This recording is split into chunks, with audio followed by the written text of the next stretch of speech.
Harvest is upon us, and there is no better way to present this episode of Friday 5 than by being in the fields. This episode is being brought to you by the Nebraska Corn Board, and this field is being brought to you by Dusket Farms.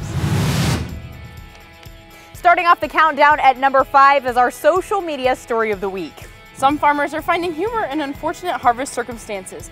Mike Lass from Texas tweeted this photo saying, "I'm not sure what happened. 1 minute it was all good, the next minute it was all bad. Hashtag grain cart guy." Some other farmers up north are scouting their fields in unconventional ways this season, in particular with snowmobiles. Keep sending us your harvest photos and stories throughout the season.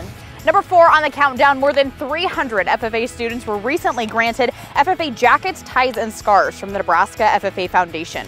This year's Blue Jackets Bright Futures program received over 650 applications from FFA members.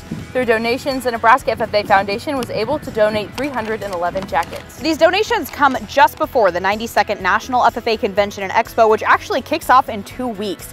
Nearly 70,000 FFA members and guests attended last year's convention, and FFA hopes to grow that number this year. Number 3 on the countdown, October is National Pasta Month. Thanks to Nebraska wheat farmers, that's a celebration Americans can appreciate. Americans consume 2.7 million tons of pasta every single year. That's according to data from the National Pasta Association. And the average consumer eats 20 pounds of pasta each year. According to our calculations, 1 bushel of wheat can make over 330 servings of homemade pasta noodles.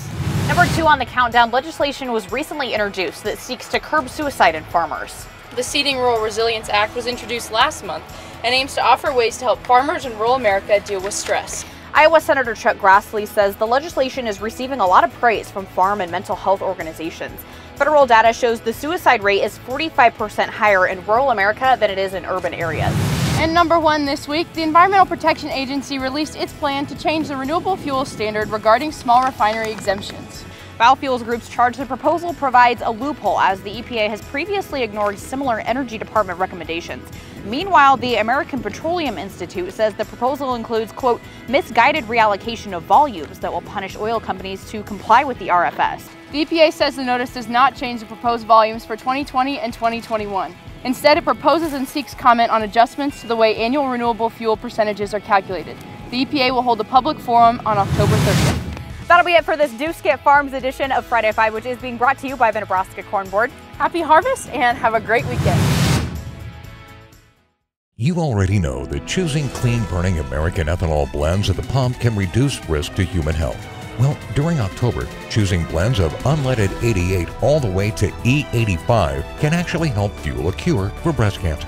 Because for every gallon you buy, your participating retailer will contribute 3 cents per gallon to breast cancer research at the Fred and Pamela Buffett Cancer Center.